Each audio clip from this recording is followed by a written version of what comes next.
Welcome. And today I want to talk about four huge custody agreement mistakes that men make that can destroy their lives. And I see it all the time. And I wanted to go over this because I was talking to men on this literally yesterday. And so I'm Coach Dennis from menoflegacy.com. If you're struggling in your relationship, there is a link for a free call down below.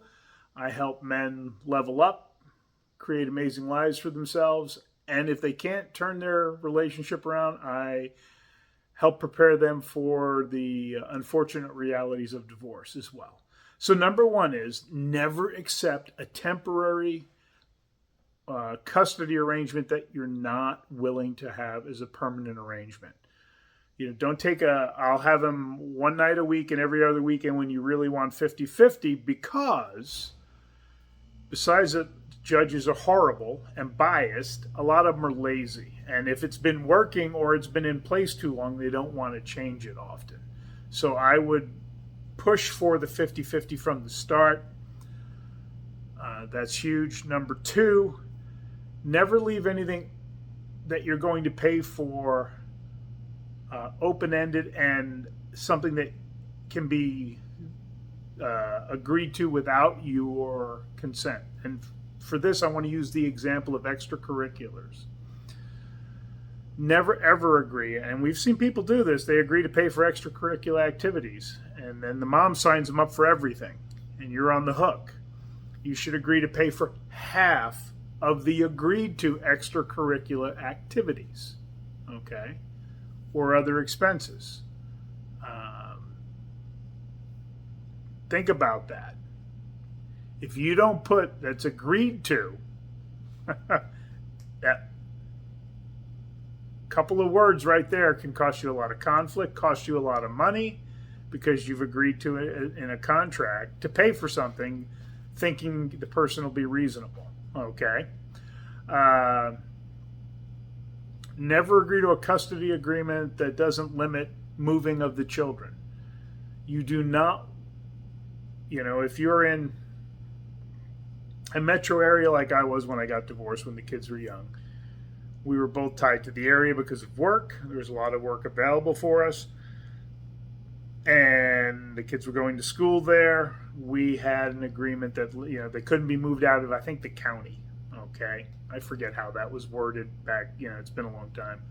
But very specifically, especially if whoever you're divorcing has family elsewhere, you want to be very specific about the kids can't be moved. Or if the parent moves away, they relinquish custody. That's how you want that worded. You do not want to get into that argument. Number four, the word attempt to pay for half of college. Again, this is open-ended. I know specifically somebody who was a executive at Sprint Corp when Sprint was the big player back in the day. And when they got divorced and they were making, I think, if I had to guess, $250,000 a year, they agreed to pay for college with no limitations in that wording. And they got downsized. Their salary got cut in half, and their kid wanted to go to Notre Dame. Never, ever leave things open-ended or completely unrestricted that are going to legally put you on the hook. And then finally, check with your attorney if you could put in any verbiage that the other parent, if one of them is violating the agreement and or found in contempt, that they will pay your legal fees. Makes a world of difference, and it stops misbehavior pretty quickly when they get assigned your legal fees. So something to consider. I work with men helping them through divorce. A lot of times it is a slow process.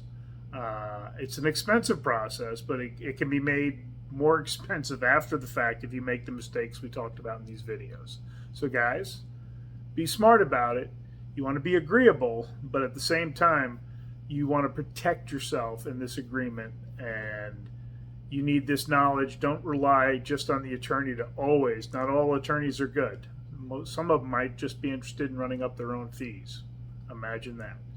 All right, guys, have a great day. We'll see you next time.